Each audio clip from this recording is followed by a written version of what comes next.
अस्सलाम वालेकुम viewers, welcome back to tea break. Viewers, कैसे हैं आप? ठीक हैं? उम्मीद है इंशाल्लाह ठीक होंगे। आज आपसे दो बातें करनी हैं। एक है उस्ताद ने बच्चे को मार दिया, यानी जान से ही मार दिया। दूसरी बात यह है उस्ताद की मार। जी, तो इससे पहले कि हम अपने टॉपिक की तरफ चलें, वही रिक्वेस्ट जो करते आ रहे हैं कि चैनल को सब्सक्राइब करें और बेल के बटन को भी ऑन करें ताकि नई आने वाली वीडियोस का आपको पता चल सके। और वीडियो पसंद आए तो लाइक ज़रूर कीजिएगा, अगर ना पसंद आए तो कमेंट करके बताइएगा। एक और चीज़ आपके साथ, मेरा भांजा है, उसके साथ मेरा थोड़ा सा कंपटीशन है चैनल का। मेरे चैनल और उसके चैनल में कोई तकरीबन 300 से 400 सब्सक्राइबर तक का डिफरेंस है और ये कंपटीशन है और मैं आपसे रिक्वेस्ट कर रहा हूँ कि मुझे थोड़ा सा उससे आगे जाना चाहिए, क्योंकि वो भांजा है, मैं मामा हूँ और ज़ाहिर बात है बड़ा भी हूँ, तो फिर हक मेरा ज़्यादा है कि थोड़ा सा मैं उससे आगे निकल जाऊँ। ये एक लाइटर मूड में बात थी, लेकिन आपसे रिक्वेस्ट यही है कि चैनल को सब्सक्राइब करें। चलें जी, हम बात करते हैं टीचर ने, उस्ताद ने मार मार के बच्चे को जान से ही मार दिया। अच्छा, उससे पहले मैं बात करता हूँ उस्ताद की मार की, उस्ताद की मार की बात करता हूँ। चूँकि एक दौर था, मैं भी तालिब इल्म था, मैं भी स्टूडेंट था, फिर एक दौर ऐसा था कि मैं उस्ताद भी था। तो हम अपनी तालिब इल्मी की बात करते हैं, फिर उस्ताद की बात करते हैं। जब मैं तालिब इल्म था, उस दौर में ये वाला स्लोगन नहीं था कि मार नहीं प्यार, ये वाला स्लोगन नहीं हुआ करता था। तब मार वाला ही स्लोगन हुआ करता था। और मार में ऐसा भी हुआ कि हमारे एक टीचर थे 10th क्लास में, 8, 9, 10th क्लास में एक ही टीचर थे और वो टीचर मशहूर थे कि वो खूब फेंटे लगाते, खूब मारते। मुझे कभी ऐसा हुआ नहीं कि उनसे फेंटी पड़ी हो। बहरहाल एक दफ़ा ऐसा हुआ, क्योंकि मैं एक मशहूरी थी जी, मैथ में बड़ा अच्छा हूँ। ऐसा हुआ कि एक दफ़ा मुझे धुंध के मौसम है, बाहर ग्राउंड में बैठे हैं, टेस्ट दे रहे हैं और उधर ही मुझे आप कह लें कि पनिशमेंट मिली। और पनिशमेंट यानी 22 छड़ियाँ इस हाथ पे और 22 छड़ियाँ इस हाथ पे, यानी टोटल 44 छड़ियाँ। अब मेरी गलती क्या थी उसमें? गलती मेरी ये थी कि मैं एक लाइन थी पूरी, उसमें शायद 22 बच्चे थे, तो मैं सबसे आगे बैठा था। अब टीचर आए, टीचर ने आके मेरा सवाल चेक किया और चले गए पीछे गए, पीछे जाके उनका सवाल चेक किया और चले गए। उससे पीछे करते करते सारी लाइन का चेक करके वापस आके उन्होंने मुझे फेंटी लगाई। अब जो फेंटी लगाई वो उन्होंने मुझे लगाई पीछे वाले सारों की मिला के मुझे, यानी उनके अगर 2 एक हाथ पे, 2 एक हाथ पे, टोटल उनकी कितनी बनती होंगी, 4, उन सब की मुझे पड़ी। वजह क्या थी मुझे पढ़ने की?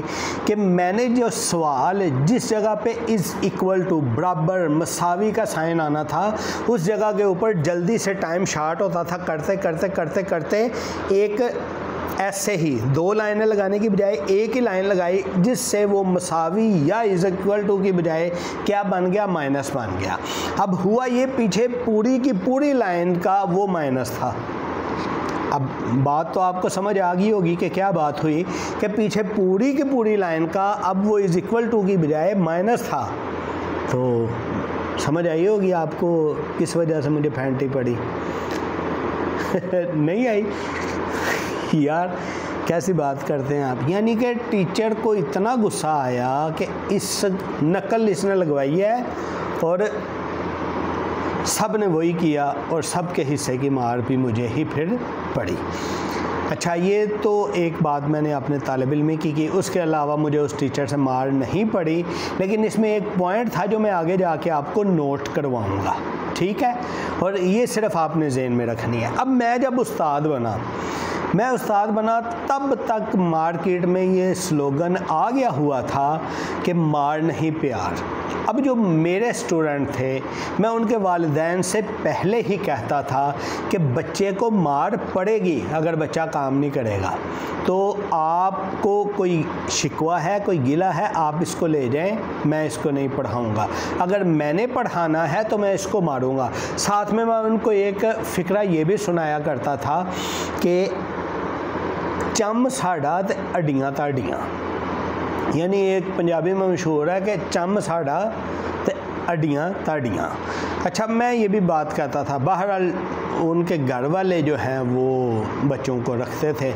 अब मेरा मारने का क्या अंदाज़ था वो मैं बताना चाह रहा हूँ, और मैंने ये अंदाज़ सीखा किस जगह से था ये भी मैं बताना चाह रहा हूँ। मेरा मारने का अंदाज़ ये था कि मैं जब भी बच्चों को मारता, किसी उनकी गलती की वजह से मेरा अग्रेशन ज़्यादा नज़र आ रहा होता था और मार आहिस्ता होती थी। अगर मैं छड़ी से मार रहा हूँ फिर भी, मैं थप्पड़ मार रहा हूँ फिर भी, मैं धक्का दे रहा हूँ फिर भी मेरा अग्रेशन ज़्यादा नज़र आ रहा है, गुस्सा ज़्यादा नज़र आ रहा है। लेकिन अगले को लगने वाला थप्पड़ या अगले को पड़ने वाली स्लैप या स्टिक वो हल्की पड़ा करती थी। तो उससे दो फ़ायदे होते हैं। एक फ़ायदा ये होता कि चलें बच्चों को समझ आ जाती जी हमें मारा जा रहा है, और किसी वजह से वो अपनी गलती से रुक जाते। दूसरा ये होता, आइंदा वो हिम्मत नहीं करते थे ऐसी गलती करने की दोबारा से। और तीसरा फ़ायदा मुझे ये होता कि आइंदा से मैं भी बच जाता था कि मैं उनको मारा करूं। मकसद ये था कि अग्रेशन दिखाना है, मकसद उनकी हड्डियां तोड़ना नहीं है, उनको जान से मारना नहीं है, उनकी चमड़ी उधेड़ना मकसद नहीं है, मकसद सिर्फ अग्रेशन दिखाना अपना। अच्छा, अब ये मैंने सीखा कहाँ से? वो जो मुझे पड़ी थी ना 44 स्टिक्स, 44 सोटियाँ, उसमें मैंने सेम चीज़ यही टीचर की नोट की थी कि खूब सर्दी का मौसम भी था, सब कुछ था, पता था अच्छी खासी लगनी भी है और पेन भी होनी है। उस टीचर का अग्रेशन था दिखाने वाला, और जैसे छोड़ेगा ही नहीं आज। इस तरह टीचर का अग्रेशन था कि अग्रेशन से मैं बच ही नहीं सकूंगा। लेकिन क्या हुआ, इतनी सोटियां लगी, अंदर जाने के बाद आधे घंटे बाद फिर हम वैसे के वैसे ही थे कि हंसी खुशी सब कुछ वो था, और दिल के अंदर ये खुशी थी कि चलें गलती की वजह से तो पड़ी, लेकिन गलती टेस्ट ना होने की नहीं है। गलती ये थी कि चले मैंने एक को बताया होगा, पीछे साबरों को तो मैंने नहीं जाके बताया ना, लेकिन वो सारे इस तरह कॉन्फिडेंट और कनेक्टेड थे, सब ने वही किया आंखें बंद करके। तो इस चीज़ की एक खुशी भी थी। बहरहाल उधर से मैंने सबक ये सीखा था, अग्रेशन ज़्यादा और मार कम।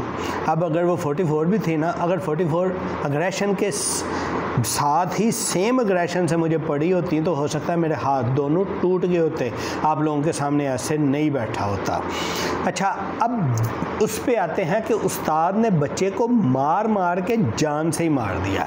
ये लाहौर में इन्हीं दिनों में रिपोर्ट हुआ है कि एक मदरसे के तालिब इल्म ने मदरसे के तालिब इल्म को 13 साल अंस को टीचर ने, उसके मौल्लिम ने मारा, और फिर उसके बाद वो हॉस्पिटलाइज हो गया। उसके बाद वो टिल टू डेथ, यानी उसकी जान तभी छूटी जब जान ही छूटी। तो ऐसा बिल्कुल भी नहीं करना चाहिए।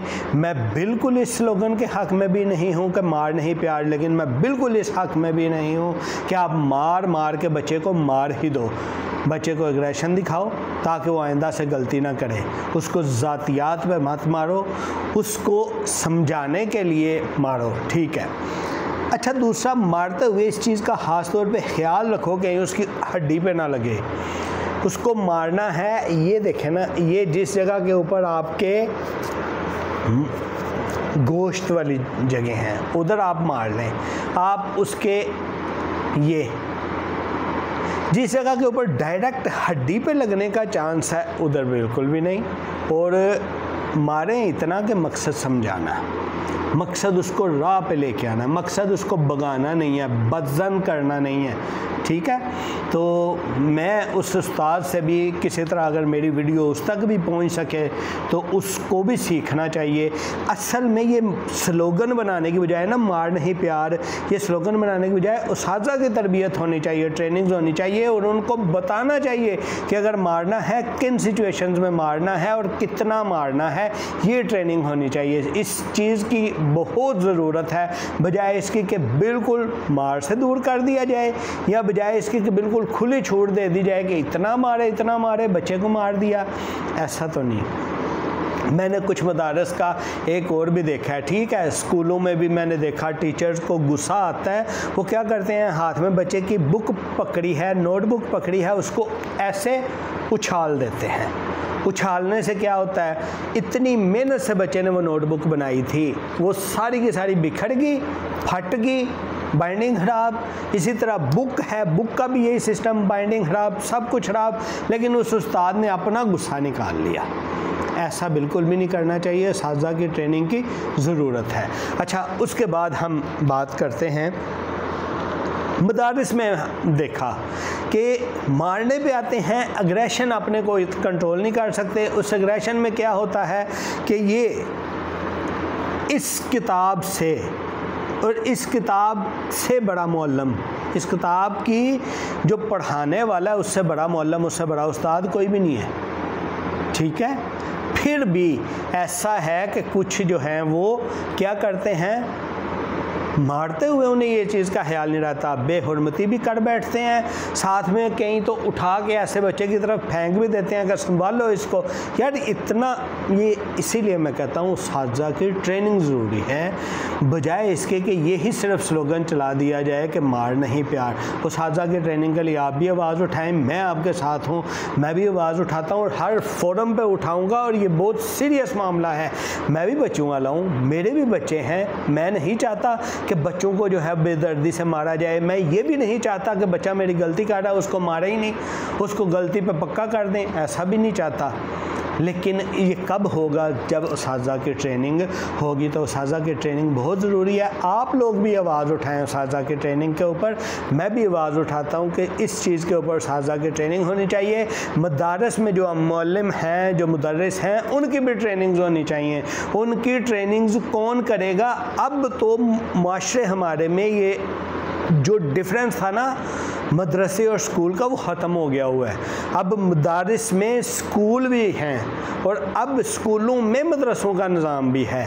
यानी कहने का मकसद ये है कि अब इकट्ठे हो गए हैं। अब स्कूल के असातिज़ा मदारिस में पढ़ाने जाते हैं, मदारिस के असातिज़ा स्कूलों में पढ़ाने जाते हैं। तो इसलिए इनकी ट्रेनिंग ज़रूरी है। सबसे पहले जो भी किसी को मुदर्रिस पॉइंट करता है, मुअल्लिम पॉइंट करता है, उस्ताद पॉइंट करता है, वो सबसे पहले उसकी ट्रेनिंग का बंदोबस्त करे। अगर वो ट्रेनिंग का, बल्कि कौमी सतह के ऊपर, हुकूमती सतह के ऊपर एक ऐसी ट्रेनिंग अनाउंस होनी चाहिए जैसे पुराने वक्तों में होती थी। कोई भी टीचर उठ के ऐसे नहीं बन जाता था। टीचर बनने के लिए कोर्सेज थे, पीटीसी का कोर्स था, डिफरेंट कोर्सेज थे, वो कोर्सेज के बाद टीचर बनता था। ऐसे ही कोर्सेज जो हैं वो दोबारा से इजरा होना चाहिए, ठीक है। और इस मामले की, जिस पर्टिकुलर मामले की हम बात कर रहे हैं, इसकी पूरी तहकीक होनी चाहिए कि क्या वजह है। अगर उस्ताद गिल्टी हैं तो उस उस्ताद को सज़ा मिलनी चाहिए। और कैसी सज़ा मिलनी चाहिए? ऐसी नहीं कि बाकी जो हैं वो उस्ताद वो क्या हो जाएं, उनकी इज़्ज़त का लेवल कम हो जाए, ऐसे नहीं। और ऐसे भी नहीं कि जो उसके बाकी स्टूडेंट हैं वो बदज़न हो जाएं। इसीलिए एक तो उसको मामले को अभी से देखना चाहिए, बाकी असातिज़ा की ट्रेनिंग बहुत ज़रूरी है और असातिज़ा की ट्रेनिंग होनी चाहिए। इसके ऊपर आप भी कमेंट में बताइएगा और अपनी अपनी जगह के ऊपर भी आवाज़ उठाइएगा और इस वीडियो को भी ज़्यादा से ज़्यादा शेयर कीजिएगा कि ताकि इससे चलें किसी तरह उस्ताद तक भी वो पहुंच जाए, उसको भी समझ आ जाए आइंदा के लिए। लेकिन मेरा फिर वो हुकूमती सतह के ऊपर, कौमी सतह के ऊपर हुक्मरानों से और जो इक़्तिदार वाले हल्के हैं उनसे ये है कि प्रॉपर एक ट्रेनिंग सिस्टम टीचर्स का होना चाहिए। ठीक है जी, मिलते हैं हम अगले टी ब्रेक में किसी नए टॉपिक के साथ। हमारे साथ रहिएगा, चैनल को सब्सक्राइब भी करें, वीडियो को शेयर करें। अपना बहुत सा ख्याल रखिए। अस्सलामु अलैकुम वरहमतुल्लाह।